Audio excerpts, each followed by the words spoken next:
नमस्कार, आप देख रहे हैं टाइम्स न्यूज और मैं हूं आपके साथ कंचन। मालवाचल के 3 दिवसीय दौरे पर पहुंचे केंद्रीय उड्डयन मंत्री ज्योतिरादित्य सिंधिया द्वारा जन आशीर्वाद यात्रा के पहले मीडिया से रूबरू हुए। इस दौरान मीडिया से चर्चा में सिंधिया ने बताया कि इंदौर शहर और मालवांचल से मेरा पुराना नाता है। मैं अपने आप को सौभाग्यशाली समझता हूँ। साथ ही उड्डयन मंत्री ज्योतिरादित्य सिंधिया ने उड्डयन मंत्रालय द्वारा किए गए कार्यों का ब्यौरा मीडिया के सामने रखा। उड्डयन मंत्री ज्योतिरादित्य सिंधिया ने विपक्ष पर निशाना साधते हुए कहा कि पिछले दिनों संसद भवन में विपक्षी दलों द्वारा जो घटना को अंजाम दिया गया है, मैं अब तक के संसद के इतिहास में निंदनीय। जिस तरीके से विपक्षी दलों ने प्रजातांत्रिक प्रक्रिया का गला घोटने की कोशिश की गई है। जब प्रधानमंत्री नरेंद्र मोदी जी अपने मंत्रिमंडल का परिचय देने की कोशिश कर रहे थे तो विपक्षी दलों ने जिस तरीके से हंगामा किया, ये पूरे देश ने देखा है। विपक्ष की हरकत संसद में इस बार जहां सेक्रेटरी जनरल की टेबल पर नंगा नाच किया गया, नारेबाजी की नियम की किताब उठाकर डायस की तरफ फेंका गया, प्रजातंत्र के मंदिर को खंडित करने की कोशिश की गई है। उन्होंने मध्य प्रदेश में विमान सेवा के विस्तार को लेकर भी बात कही। उन्होंने कहा कि पूरे प्रदेश में 67 नई फ्लाइट शुरू की जा रही हैं। साथ ही इंदौर, भोपाल, ग्वालियर में विमानतल को अत्याधुनिक करना मेरी प्राथमिकता रहेगी। महंगाई के मुद्दे पर ज्योतिरादित्य सिंधिया ने कहा कि ये केवल भारत का मुद्दा नहीं है, यह विश्वव्यापी है। पूरा विश्व आर्थिक संकट के दौर से गुजर रहा है और इसी के आधार पर महंगाई पूरे विश्व में देखने को मिल रही है। हमें महंगाई और आर्थिक प्रगति के बीच में संयम बनाना होगा। पेट्रोल डीजल के मामले में उन्होंने कहा कि अंतर्राष्ट्रीय बाजार में पेट्रोल डीजल की कीमतें 300% बढ़ गई हैं। जो महंगाई का मुद्दा है, कोरोना के वातावरण में ये भारत व्यापक मुद्दा नहीं, ये विश्व व्यापक मुद्दा है।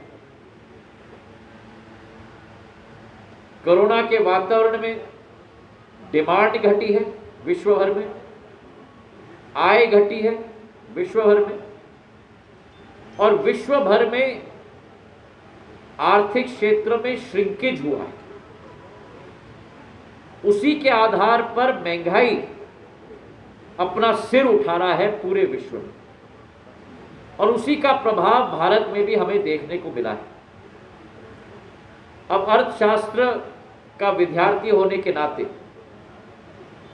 सदैव एक टेंशन रहती है और एक बैलेंस, संयोग और एक संयम बनाना पड़ता है महंगाई के बीच में और आर्थिक प्रगति के बीच में।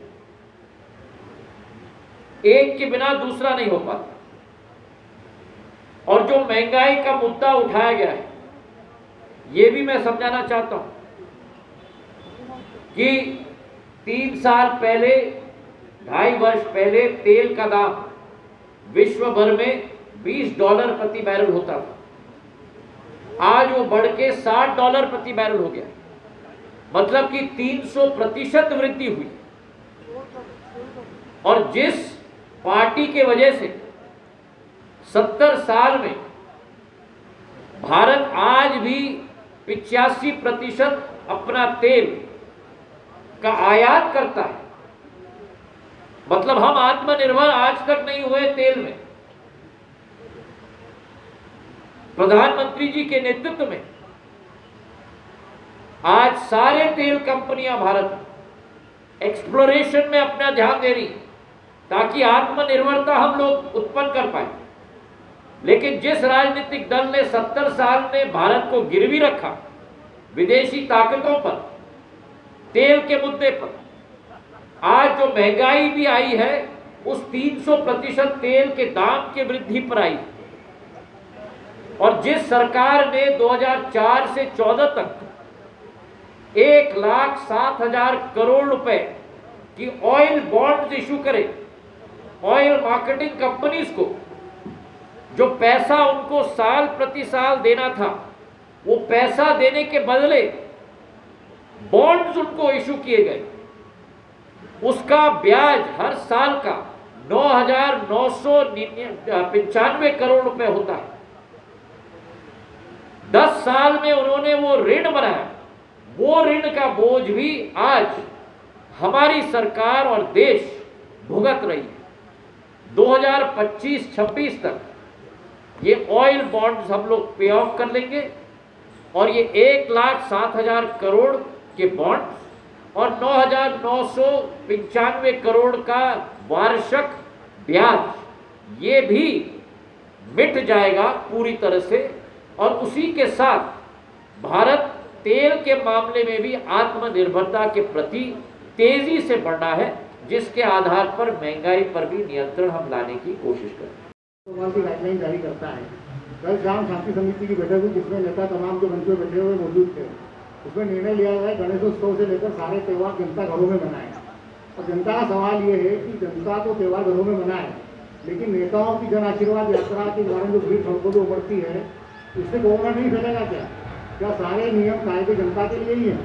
और दूसरा सवाल ये है कि इंदौर से दुबई की अंतर्राष्ट्रीय फ्लाइट बंद पड़ी हुई है, उसको कब तक आप शुरू करवा रहे हैं? दोनों प्रश्न आपके वाजिब हैं, तो दोनों प्रश्न का मैं जवाब देना चाहता हूँ। जहाँ तक कोरोना का वातावरण है, मैं सदैव अपने आप केवल नहीं लेकिन सभी को सतर्क रहता हूँ, और उसका उदाहरण आज आपने इस प्रेस कॉन्फ्रेंस में भी देख लिया।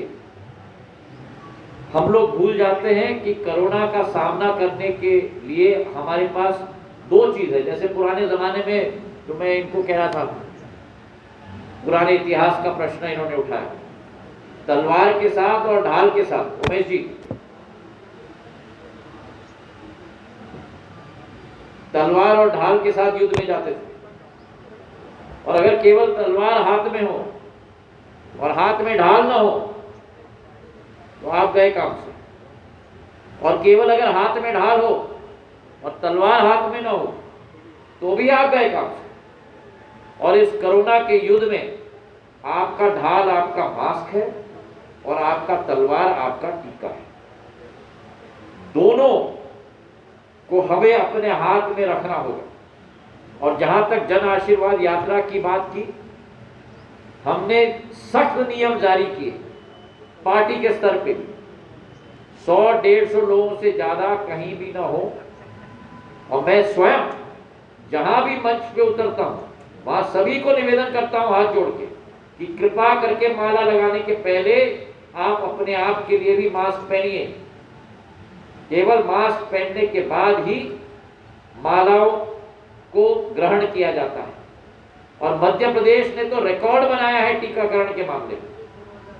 हमारे 70-80% जनता ने पहला टीका ले लिया, और इंदौर में तो 18 साल के ऊपर के उम्र के लोगों में पहला टीका 100% लोगों को दिया गया है। मैं आप सब लोगों को भी नमन करना चाहता हूं, और इंदौर की जनता को भी नमन करना चाहता हूं, प्रशासन को भी और जनप्रतिनिधियों को भी। और हम लोगों का मत है और हम लोगों का संकल्प है कि आज देश में 56 करोड़ टीके लगे, जो किसी देश में विश्व में नहीं लगे, और हमारा कैंसिल की गई। एयर बबल में अभी भी दुबई के फ्लाइट्स दोनों तरफ से सुचारू रूप से नहीं चल रहे। और मैं विश्वास आपके द्वारा इंदौर के वासियों को देना चाहता हूं कि जैसे ही दुबई की सरकार और भारत की सरकार दोनों तरफ से फ्लाइट शुरू करने के लिए स्वास्थ्य मंत्रालय से हरी झंडी देगी, तो इंदौर से एयर इंडिया की वो दुबई की फ्लाइट दोबारा हम लोग शुरू करेंगे। सर, अफगानिस्तान से अब आखिरी दो प्रश्न मैं इधर से ले लूं, फिर आपके पास। अफगानिस्तान में जो लोग फंसे हुए हैं उनको लाने के लिए कौन बोल रहे हैं? भेजे गए हैं? कितने लोग फंसे हुए हैं? हाँ, दोबारा बोले क्या? अफगानिस्तान में कितने लोग फंसे हुए हैं और उनको लाने के लिए कितने विमान लगाए गए? बहुत महत्वपूर्ण प्रश्न है। और अफगानिस्तान से भारत के नागरिक को वापस लाने का संकल्प केंद्र सरकार ने लिया है, और ये केवल कहने की बात नहीं है। कोरोना काल में वंदे भारत मिशन के अंतर्गत विश्व का सबसे बड़ा इवैक्यूएशन मूवमेंट प्रधानमंत्री नरेंद्र मोदी जी की सरकार के नेतृत्व भारत ने आयोजित किया। वंदे भारत मिशन के तहत 71 लाख लोगों को हमने वापस भारत लाया, अभी शांत हो जाए, और 55 लाख लोगों को भारत से वापस अपने गृह देशों में हमने पहुंचाया। और वही एक संकल्प हमारा अफगानिस्तान में हमारे भारतीय नागरिकों के प्रति। पिछले पूरे हफ्ते एयर इंडिया की फ्लाइट सुचारू रूप से हम लोग चला रहे थे, रेस्क्यू मिशन वापस हमारे लोगों को वापस लाने के लिए। ये फ्लाइट रविवार तक चली, सोमवार को काबुल का एयर स्पेस नो टाइम का नोटिस दिया जाता है। नो टाइम का नोटिस दिया गया, नोटिस टू एयरमैन, कि एयर स्पेस सिविलियन फ्लाइट्स के लिए अब पाबंद की गई। तो अंतर्राष्ट्रीय देशों से कोई भी सिविलियन फ्लाइट काबुल नहीं आ पाए। उसी दिन सरकार ने ये निर्णय लिया कि अगर सिविलियन फ्लाइट्स नहीं जा रही तो भारतीय वायुसेना की प्लेन अफगानिस्तान जाए और हमारे नागरिकों को वापस सुरक्षित लाए। भारतीय वायुसेना की C-130J हरक्यूलिस ग्लोबमास्टर एयरक्राफ्ट ने उड़ान भरा भारत से, और आपने भी सुना होगा कि परसों जामनगर में वो प्लेन लैंड की। 130 करीब भारतीय नागरिक करोड़ रुपए के कार्य प्रगति पर है। नया टर्मिनल भवन 10,000 वर्ग मीटर का बन रहा है, नया ATC बन रहा है, नया फायर स्टेशन बन रहा है, और रनवे लेंथ हम 2000 मीटर से बढ़ाकर 2750 मीटर कर रहे हैं, ताकि वहां भी ATR से बड़े प्लेन लैंड कर पाए। वैसे ही ग्वालियर के लिए विस्तारीकरण के लिए हम विचार कर रहे हैं, एक नया एयरपोर्ट टर्मिनल बने, एक नया एयर कार्गो टर्मिनल की योजना बने, और इसी के साथ खजुराहो में भी जो 5वां एयरपोर्ट हमारा हवाई अड्डा है, 110 करोड़ रुपए की योजना एक नई टर्मिनल बिल्डिंग की सौंदर्यीकरण के लिए, और 30 करोड़ रुपए नया ATC टावर के लिए कार्य प्रगति पर। अब जब हम फ्लाइट्स पर आए, आपसे मैं निवेदन करना चाहता हूं, हमारे जो चारों मुख्य एयरपोर्ट्स कोविड के बाद इंदौर में उदाहरण के तौर पर हम लोग 164 फ्लाइट मूवमेंट्स तक सीमित थे, और पिछले 45 दिन में जब से प्रभार मैंने संभाला है, आज 267 एयरक्राफ्ट मूवमेंट प्रतिदिन इंदौर से होती है। पहले किस्त में अहमदाबाद, गोवा और रायपुर को मैंने इंदौर से जोड़ने की कोशिश की थी, और आने वाले एक हफ्ते के अंदर जबलपुर और ग्वालियर को भी हम इंदौर से जोड़ने जा रहे हैं। वैसे ही भोपाल में 132 फ्लाइट मूवमेंट्स हैं डेली, और बेंगलोर, मुंबई, दिल्ली, हैदराबाद, प्रयागराज और पुणे के साथ भोपाल को जोड़ा गया है। सबसे ज़्यादा वृद्धि जबलपुर में हम लेके आए हैं, जहां पहले 5 शहरों के साथ जबलपुर जुड़ा था, आज 8 शहरों के साथ जुड़ा है। दिल्ली, मुंबई और इंदौर को अतिरिक्त जबलपुर से जोड़ा गया है, और जहां 84 फ्लाइट्स होती थी उसे बढ़ाकर 110 फ्लाइट्स प्रति हफ्ता जबलपुर से हम लोग करवा रहे हैं। ग्वालियर में भी वृद्धि हुई है। ग्वालियर को अहमदाबाद, जयपुर और इंदौर से हम लोग जोड़ने जा रहे हैं, और ग्वालियर में करीब 80 फ्लाइट मूवमेंट्स प्रति हफ्ता सुनिश्चित होने जा रही है। और इसी तारतम्य में जो 424 फ्लाइट्स प्रति हफ्ता मध्य प्रदेश के इन 5 शहरों में होती थी, सितंबर 1 तारीख तक, मतलब कि अगले 10 दिन के अंदर इसे बढ़ाकर 738 फ्लाइट्स, मतलब 314 फ्लाइट्स की वृद्धि पिछले 2 महीनों के अंदर मध्य प्रदेश के लिए हम दिलाने जा रहे हैं। पिछले 45 दिनों में 42 नई फ्लाइट्स हमने दी हैं, और अगले 10 दिन के अंदर 24 अतिरिक्त फ्लाइट्स हम देने जा रहे हैं, मतलब 67 फ्लाइट्स अतिरिक्त मध्य प्रदेश के लिए प्रधानमंत्री जी के द्वारा एक नई सौगात अगले 1 तारीख तक दी जाएगी। नहीं, मैं समझा नहीं आपको। मोदी सरकार की तीसरी बार वापसी का भी कोई लक्ष्य है? देखिए विजय जी, अगर आपने ये प्रश्न किया है तो फिर आप हमारे प्रधानमंत्री जी को समझे नहीं। प्रधानमंत्री जी का लक्ष्य ना सत्ता है ना कुर्सी है। उनका लक्ष्य है गरीबों की सेवा, भारत का विकास और भारत का परचम विश्व स्तर पर लहराना। उसी के आधार पर दिन रात वो सेवा करते हैं, जिससे मुझे लगता है कि हर भारतीय के दिल में एक गर्व का एहसास महसूस होता है। जहां तक 2024 की बात हो, अभी हम 2021 में 3 साल हमारी सरकार की बाकी है। हमें अपने लक्ष्यों की प्राप्ति करनी है, हमें भारत का परचम लहराना है। कई क्षेत्रों में बहुत सारा कार्य हमने किया है। दूसरी कोई भी सरकार न हुई हो जिसने 80 करोड़ गरीबों को मुफ्त राशन 2 लाख करोड़ का दिलवाया हो। कोई भी सरकार दूसरी न हो जिसने विज्ञान के तौर पर 2 देसी वैक्सीन उपलब्ध करवाए हो, जिसने 55 करोड़ लोगों को पहला शॉट दिलवाया हो। ऐसे कई कीर्तिमान हैं जो हमने स्थापित किए हैं। उज्ज्वला योजना 2.0 में गैस सिलेंडर के साथ हॉट प्लेट भी दिया जा रहा है महिलाओं को। हम महिलाओं को, गरीबों को, किसानों को देश के मुख्यधारा के साथ जोड़े। प्रधानमंत्री किसान सम्मान योजना के आधार पर 2 लाख करोड़ रुपए आज तक किसानों के खाते में पहुंचे।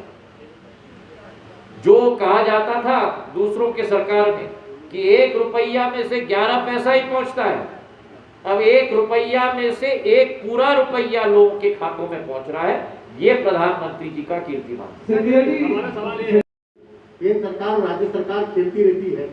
और दूसरा गंभीर सवाल उसमें यह है कि एयरपोर्ट के आसपास होटल और अन्य इंडस्ट्री को बढ़ावा देने के लिए या यात्रियों की सुविधाओं के लिए 5 किलोमीटर के दायरे की जमीनें अधिग्रहित कर ली जाती है, जिसका फैसला 25-50 साल से नहीं हो पा रहा है। उसके कारण उसके आसपास का इलाका डेवलप नहीं हो पाता। एक आखिरी सवाल ये आपके अंतरात्मा से, क्या आप मध्य प्रदेश के मुख्यमंत्री बनना चाहते हैं? राजेश जोशी को पीछे दीजिए, फिर उधर कीर्ति राणा जी को देना, उस तरफ देखिए, पीछे महिला को। मुझे पहले तो मैं आपको धन्यवाद देना चाहता हूं कि आपने मुझसे सवाल पूछा, 1 नहीं 3। अब एक एक करके हर सवाल का मैं जवाब दूं। भारत सरकार विमानतल विनियामक प्राधिकरण के आधार पर जिम्मेदारी है हवाई अड्डे की स्थापना करने की। जमीन प्रदेश सरकार देती है, और या तो वर्तमान के परिप्रेक्ष्य में कई एयरपोर्ट्स पीपीपी मोड पे भी बन रहे हैं, पर ज्यादा करके जमीन प्रदेश सरकार के द्वारा दिया जाता है। और मैंने आपको एक आंकड़ा दिया कि 70 साल में 75 हवाई अड्डे बने थे देश में, और 7 साल में 61 नए हवाई अड्डे बन चुके। अगर जो आपका वक्तव्य है वो सही होता तो जो 70 साल लगे 75 बनाने के लिए, तो 7 साल में 61 कैसे बनते? आज के परिप्रेक्ष्य में प्रदेश भी जानती है और केंद्र भी जानती है कि भविष्य हवाई सेवा के आधार पर ही होने वाला है। तो राज्य सरकारें भी बड़े उत्सुक हैं और केंद्र सरकार भी बहुत उत्सुक है कि हवाई अड्डों का विस्तारीकरण हो। और मेरी वर्तमान में चर्चा सभी मुख्यमंत्रियों के साथ हो रही है। जो आपने बात छुई है, मैंने एनालिसिस मंत्रालय में किया है कि कितने हवाई अड्डों की जमीन के मामले पेंडिंग है राज्य सरकारों से। उन सभी राज्य सरकारों से हम लोग वार्तालाप कर रहे हैं, और जल्द से जल्द वो जमीन जब हैंडओवर होगी, केवल मध्य प्रदेश, राजस्थान, महाराष्ट्र की हम बात न करें, हम उत्तर पूर्वी राज्यों की बात करें, जहां हवाई अड्डा बनाना स्ट्रेटेजिक पॉइंट ऑफ व्यू से भी बहुत महत्वपूर्ण है। हम अपने पहाड़ी इलाकों में बात करें, उत्तराखंड हो, हिमाचल हो, जम्मू कश्मीर हो, जहां हवाई यात्रियों को पहुंचाना बहुत महत्वपूर्ण है। सभी सरकारों से हमारी चर्चा हो रही है, और मुझे विश्वास है कि इसमें एक मत है, चाहे आपका पक्ष का सरकार हो, आपके विपक्ष का सरकार हो, सभी इसमें एक मत है कि कांग्रेस में होते थे तो बीजेपी आपका आरोप लगाती थी, तो बीजेपी में तो कांग्रेस आरोप लगा रही है कि आजादी आंदोलन में सिंधिया रियासत में गद्दारी की। इस बारे में आप स्पष्ट बताएं, क्या वाकई स्थिति है, क्योंकि इतिहास अपने अपने तरीके से लिखे जाते हैं। देखिए, जहां तक पेगासस की बात है, हमने अपना मत स्पष्ट सदन के पटल पे रखा था। हमारे कैबिनेट मंत्री अश्विनी वैष्णव जी ने अपना वक्तव्य भी दोनों सदनों में पेश किया था। और ये देखिए, आप सुनने की क्षमता नहीं है विपक्ष, क्योंकि वे जानते हैं कि उनके मुद्दे कौन हैं। और जब हमारे मंत्री अपना वक्तव्य सदन में पेश कर रहे हैं, अच्छा किया आपने मुझे याद दिला दिया, उस समय हमारे मंत्री के पास जाकर कागज उनके हाथ से लेकर फाड़ के सदन में ऐसे करके ऊपर उछाला गया। ये कहां की प्रवृत्ति है? हमने अपना मत स्पष्ट करके सदन के पटल पे रखा। और आपका दूसरा प्रश्न, इतिहास साक्षी है। और मुझे तो कभी कभी हंसी आती है जब कांग्रेस मुद्दा उठाती है।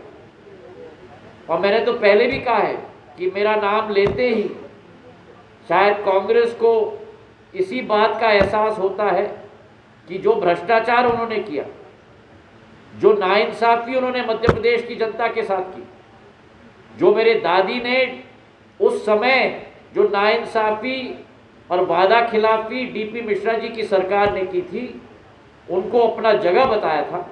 और मुझे तो कहा गया था कि सड़क पे आ जाओ, तो मैं सड़क पे आ गया। राजेश जी, एक मिनट। तो भाई हो गए। और दूसरा उन्होंने कहा कि ये क्या वसूली यात्रा है, बात माने, ये कह रहा है आशीर्वाद यात्रा। क्या यात्रा है? वसूली यात्रा है, विजय सिंह ने कहा। देखिए, इन शब्दों का जो प्रयोग मुझे नहीं मालूम कि उन्होंने किया है कि नहीं। तो पहले तो मैं दूसरे लोगों की टिप्पणी पे कभी टिप्पणी नहीं देता हूँ, आपको मालूम है।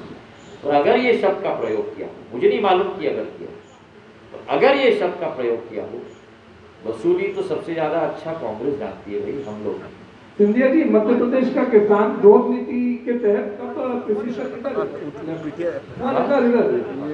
मध्य प्रदेश का किसान ड्रोन नीति के तहत कब अपने खेत में ड्रोन चला पाएगा, प्रिसीशन फार्मिंग का? बहुत अच्छा प्रश्न है आपका। हर्षवर्धन जी, आप भी अंतिम प्रश्न ले, दोनों प्रश्नों का जवाब हो जाएगा, उसके बाद आप क्या करें? हाँ जी, मेरा सवाल ये है कि जिसके चलते मैं पहला इनका सवाल को जवाब दूँ।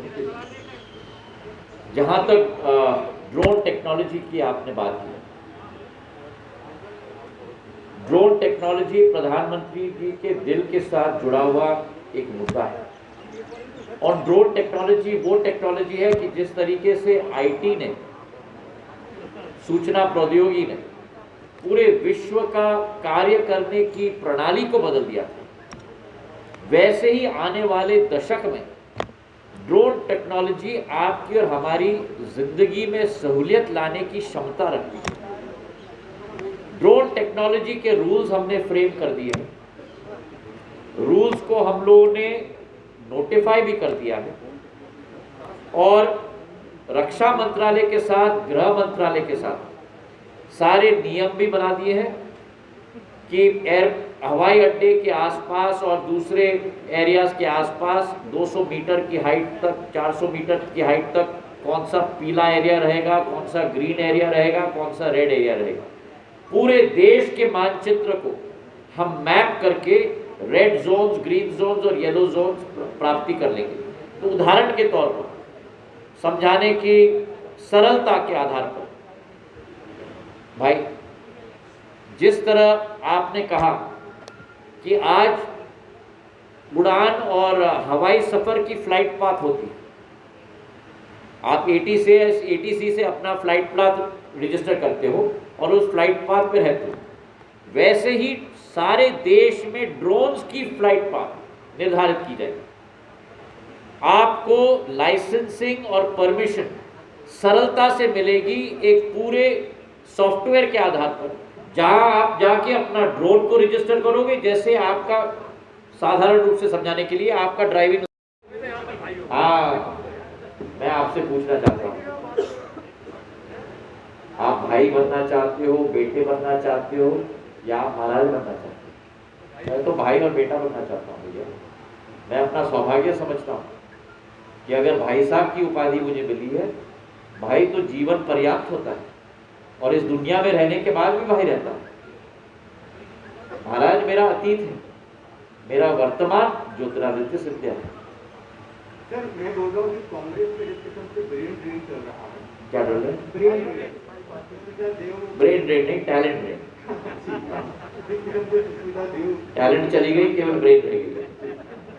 कैसा आप देखते हो सर इंटरिम कांग्रेस? मैं कुछ नहीं देखता और मैं उन नेताओं में से नहीं हूं जो मौका देखकर किसी और को टोचूं,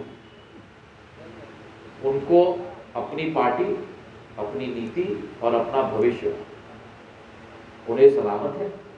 मुझे अपनी पार्टी, अपनी सेवा और अपनी पार्टी का विकास और प्रगति, उसमें अपना ध्यान मुझे देना है। मुझे अपने लक्ष्य से आप मुझे अपने लक्ष्य पे रहने दो। आप मेरी ये नकारात्मक सोच कभी नहीं रही है 20 साल में कि किसी और पे व्यक्तिगत टीपा टिप्पणी करूं, किसी और को नीचे दिखाऊं।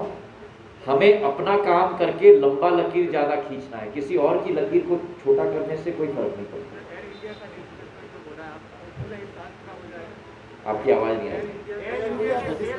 एयर इंडिया का विनिवेश हम लोगों का ट्रैक पर है। 15 सितंबर तक फाइनेंशियल बिड्स आनी चाहिए। तो वो फाइनेंशियल बिड्स आएंगे तब दूसरा टैरिफ होगा।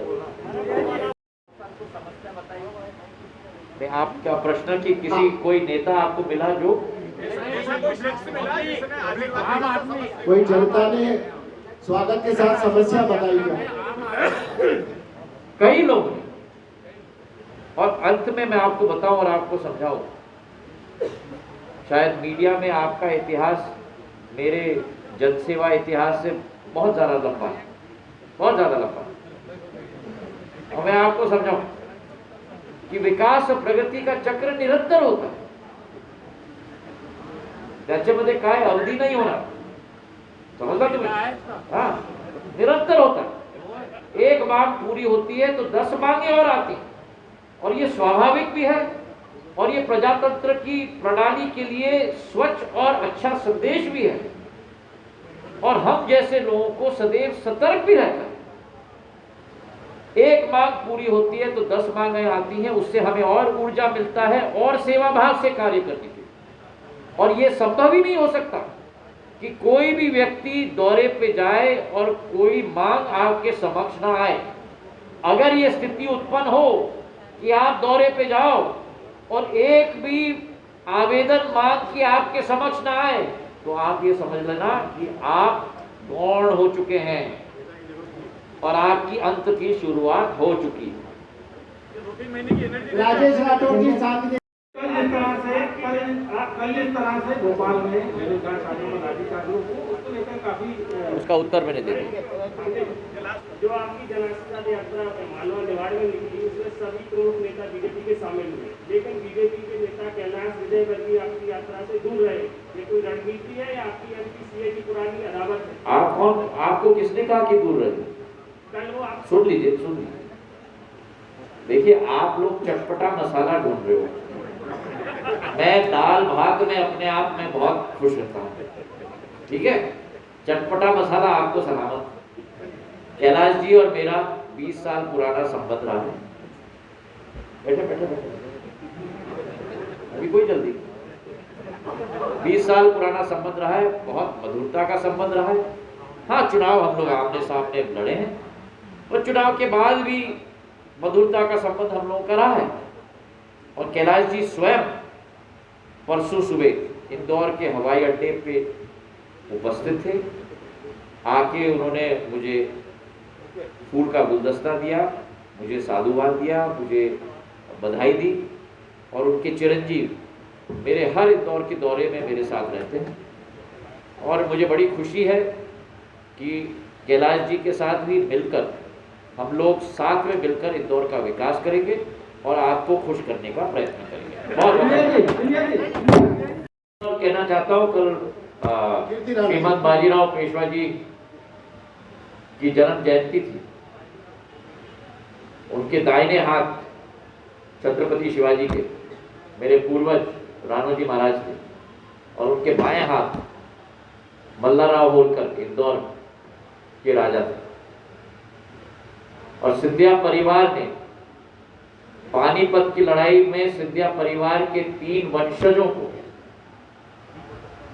सिर काट के बर्छे पे लहराया गया था अहमद शाह अब्दाली की सेना के द्वारा।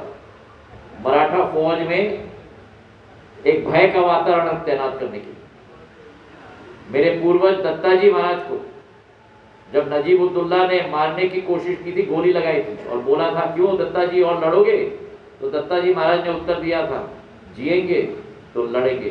ये सिंधिया परिवार का इतिहास है। चलिए राज जी, कोरोना की दूसरी लहर की विभीषिका पूरे शिवराज सिंह चौहान जी के नेतृत्व में ही क्या 2023 का जो अगला विधानसभा चुनाव है वो भाजपा मध्य प्रदेश में लड़ेगी, क्या वही नेतृत्व करेंगे? मुख्यमंत्री शिवराज सिंह जी चौहान रात दिन अपने सेहत की परवाह न करते हुए, आप लोग भी अच्छी तरह से वाकिफ हैं, रात दिन मेहनत कर रहे हैं। कोरोना काल में, इस बाढ़ के वातावरण में जो ग्वालियर चंबल संभाग इसकी पूरी चपेट में आया है, रात दिन मेहनत कर रहे हैं, सरकार का नेतृत्व कर रहे हैं। और जहां तक 2023 की बात है, मुख्यमंत्री शिवराज सिंह चौहान जी हैं, उनके नेतृत्व में आपके सामने बैठे हुए एक एक कार्यकर्ता, हम सब मध्य प्रदेश में कार्य कर रहे हैं। और मुझे विश्वास है कि नई विकास और प्रगति की ऊंचाइयां इस सरकार के तहत मध्य प्रदेश छू पाएगा। टाइम न्यूज देखिए अब आपके मोबाइल और स्मार्ट टीवी पर लाइव प्ले स्टोर से डाउनलोड करें।